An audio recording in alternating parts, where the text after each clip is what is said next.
Muvaffaqiyatli biznesmen bo'lish omadga bog'liqmi? Yo tuhma xislatmi? Yoki Allohdan tushgan inommi? Yoki hayotni taqozosimi? Qaysi biri to'g'ri? Agar siz ham biznesmen bo'lmoqchi bo'lsangiz, startup qilmoqchi bo'lsangiz, o'zingizni kompaniyangizni asos solmoqchi bo'lsangiz, qaysi yo'ldan yurganingiz ma'qul? Kimni gapiga quloq soling-ku, kimni gapidan quloq solmaslikka harakat qiling. Chunki bizda bilasizmi, hayotimizda bir narsaga erishmoqchi bo'lsak, bizga ha barakalloh, bosing, keting, Xudo xolasa erishasiz shu narsaga deydigan odamlardan ko'ra, sanga emas bu. Nima qilasan balandorga osilib? Bu ana ishingni qo'y, mana shu aniq ishni ko'r, oylikni ko'r, ishga joylash deydigan odamlar ko'proq bo'ladi. Bularni hammasini gapiga qaramasdan agar oxirigacha bormoqchi bo'lsangiz, siz tadbirkorsiz. Do'stim, sizda marketolog dahosi bo'lmasligingiz mumkinsiz. Siz sotuv bo'yicha eng zo'r odam bo'lmasligingiz mumkin. Siz aql bo'yicha ham unaqa uzoqqa bormagan bo'lishingiz mumkin. Bilimingiz kam bo'lishi mumkin. Lekin ichingizda agar yonib turgan yurak bo'lsa, ishtiyoq bo'lsa, yo shu ishni qilaman, yo o'laman deydigan bir resolution deydi inglizchasiga, o'zbekchasi kallamga kelmayapti, bir commitment, ichingizdan kelib turgan bir vohiymi, nima desa bo'ladi buni bilmayman. Ishqilib o'zbekchasini tarjimasini topa olmadim, lekin siz meni tushundingiz degan umiddaman. Do'stlar, agar sizda faqat shu qaror bo'lsa, men tadbirkor bo'laman deydigan o'sha qaroringiz bo'lsa agar, siz hoziroq uni amalga oshirishga harakat qilishingiz kerak. Sizga bilim yetmasligi mumkin. Sizga ko'nikmalar yetmasligi, tanish yetmasligi mumkin, pulingiz yetmasligi mumkin. Siz qoqilishingiz aniq. Siz muvaffaqiyatsizlikka uchrashingiz aniq. Siz kamida 10 marta yiqilasiz. Ana oyoqlaringiz shunday tatala bo'lib ketadi. Hamma yog'ingiz qon bo'ladi. Hamma yog'ingiz yara bo'ladi. Azob chekasiz, qiynalasiz. Lekin shunda ham yana turib o'rningizdan yo'lda davom ettirsangiz agar, inshaalloh bu hamma qiyinchiliklar Alloh tomonidan sizga jo'natilgan sinovlar. U sinovlar bizga jo'natiladi bizni baquvvatroq qilish uchun. Yana bilasizki, har qanday sinov jo'natilmasa, o'shanga yarasha sabr ham jo'natiladi, o'shanga yarasha o'shanga bardosh beradigan o'sha bardosh ham jo'natiladi. Do'stlar, o'shaning uchun agar siz tadbirkor bo'lmoqchi bo'lsangiz, sizga bitta va yagona maslahat beraman. Hoziroq tadbirkor bo'lishni boshlang. Kutmang ideal vaziyatni. Siz o'zingizni o'zingiz aldayapsiz. Hech qachon ideal vaqt kelmaydi. Hech qachon ideal vaqt kelmaydi. Hamisha sizda bir nima kam bo'ladi. Yo pulingiz yetmaydi, yo bilimingiz yetmaydi, yo tajribangiz yetmaydi, yo tanishlaringiz yetmaydi, yo noto'g'ri davlatdasiz, yo noto'g'ri vaqtdasiz, vaqtingiz yo'q. Hamma, butun dunyo sizga qarshilik ko'rsatadi. Lekin shularni hammasiga qaramasdan agar yo'lingizda davom ettirsangiz, har kuni kechkina o'sha maqsadga sari kechkina qadam qo'ysangiz, katta qadamlarni qo'ymang, kechkinasini qo'ying, har kuni ozginadan qatra daryo bo'lur degan gap bor. Bu tadbirkorlikka ham taalluqli. Har kuni ozgina harakat qiling. Endi agar sizda harakat qilish bo'yicha qaroringiz qat'iy bo'lsa, yo qilaman, yo o'laman deydigan bir ichki qarorga kelgan bo'lsangiz agar, keyingi maslahatim nima qilsa bo'ladi? Qanday qilib osonroq va tezroq natijalarga erishsa bo'ladi? Birinchi navbatda siz o'zingizni foydangizni o'ylamang. Birinchi navbatda atrofingizga qarang. Eng boy, eng muvaffaqiyatli qaysi tadbirkor bilan borib qo'l ko'rishish imkoniyatingiz bor? Kim bilan handshake deydi-yu?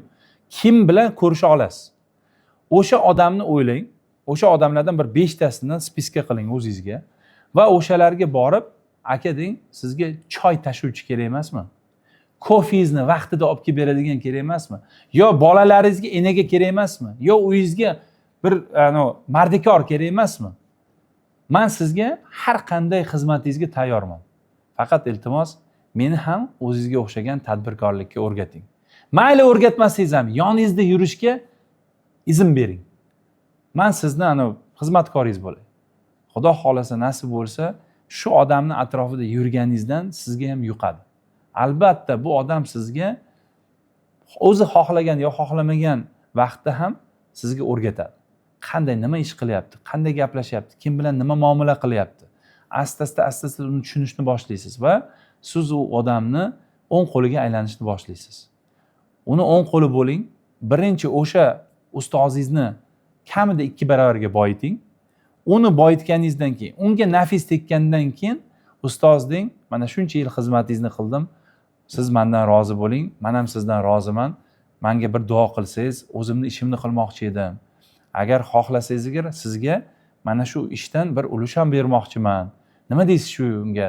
Nima maslahat berasiz ustoz deb oldingizga borsangiz agar, ko'p yil oldida yurgan bo'lsangiz agar, u sizni nimaga qodir va qodir emasligingizni biladi. Va agar chinakam yaxshi inson bo'lsa agar, u inson sizga oq fotiha berib, o'sha kompaniyangizga birinchi investor ham bo'ladi. Ko'plar pul qidiradi. Nima kompaniyani qila olmayapsan desam, pul yetmayapti, pul yo'qda deydi. Investor qidiradi. Tushunamsizmi? Siz investor qidirmang do'stlar. Siz ustoz qidiring. Ustoz bilan 7 yillik yo'l 7 kunlik yo'lga aylanadi. Albatta ustoz qidiring. Men o'z vaqtida ustoz qidirmaganman. Va hamma devorlarga borib boshim o'zimniki urilgan. Hamma qaloqlarda o'zim yiqilganman. Hamma muammolardan o'zim yurib boshimni shishtirib o'sha muammolardan o'zim o'tganman. Tushunapsizmi? Shu ishni siz qilmang. Albatta har bitta yamaga o'zingiz tushishingiz shart emas. Ustozingizni oldiga borsangiz, siz albatta muammolarga uchraysiz, lekin ustozingiz sizni kamida bir 90% muammodan asraydi. O'sha 90% muammolardan ustozingiz o'z vaqtida o'tgan. Shu muammolar sizda bo'lmaydi. Yo bo'lsa ham tez o'tib ketadi. Qolgan 10%, 20% muammoni baribir siz duch kelasiz u muammolarga.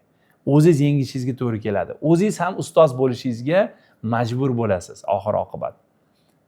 Do'stlar, tadbirkorlik birinchi qarordan boshlanadi. Tadbirkor bo'lishni qaror qildingizmi? Endi shu qaroringizda qoling. Bu yo'lda siz vaqti keladi, firma ochasiz, bankrot bo'lasiz, yopasiz, yana ishga qaytishingizga to'g'ri keladi, oylikli ishlarga qaytasiz. Lekin agar qaroringiz qat'iy bo'lsa, albatta siz yana pul, tajriba orttirganingizdan keyin, ustozlar orttirganingizdan keyin yana o'zingizning kasbingizga, o'sha tadbirkorligingizga qaytasiz. 1 marta emas, 2 marta emas, 3 marta, 4, 5 marta muvaffaqiyatsizlikdan keyin 6-marta albatta muvaffaqiyat sizga kulib boqadi. Va bunda siz endi muvaffaqiyatni ko'paytirish, kattalashtirish imkoniyatiga ham ega bo'lasiz. Hayotingizda nima bo'lmasin, hamisha sizni bir nimaga o'rgatadi. Ho yaxshilik, ho yomonlik. Lekin yomonliklar, o'sha muvaffaqiyatsizliklar odatda ko'proq narsaga o'rgatadi. Biz muvaffaqiyatli bo'lsak agar, biz e'tibor bermaymiz. Nimaga biz muvaffaqiyatli bo'lganimizni tahlil qilmaymiz. Lekin agar muammoga uchrasak, muvaffaqiyatsizlikka uchrasak, odatda bizni miyamiz nimaga bu muvaffaqiyatsizlikka uchradim degan savolni o'ziga beradi va asta-asta tahlil qilib, zamiriga o'sha ildizini topadi muammoni va uni hal qiladi. Ana shunaqa muvaffaqiyatsizliklarimiz va ulardan qilgan tahlillarimiz va o'sha tahlillarni oxiri olgan saboqlarimiz bizni kelajak muvaffaqiyatimizni poydevorlari. Do'stlar, tadbirkor bo'lmoqchi bo'lsangiz, birinchi sizga qaror qilish kerak, qat'iy, ikkinchi esa ustoz topish kerak. Shu ikkita ishni qiling, qolganini yana gaplashamiz. Agar siz hozirda universitet o'zingizga qidirayotgan bo'lsangiz, bizning universitetimiz sizga ma'qul tushgan bo'lsa, siz natijani tanlasangiz agar, hozir pastda havola bor. O'sha havola orqali ro'yxatdan o'ting va bizning talabamiz shu yilning o'zidayoq bo'ling. Sizda ikkita tanlov bor.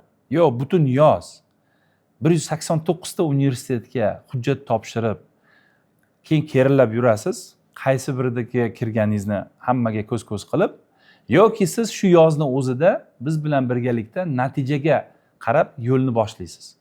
Rasmiy o'qishingiz oktyabrda boshlanishiga qaramasdan, butun yoz biz sizni tadbirkorlikka, mutaxassisligingiz bo'yicha ishlashga o'rgatamiz. Har xil kasblar, har xil yo'nalishlar, maqsad esa bitta, natijaga yetish.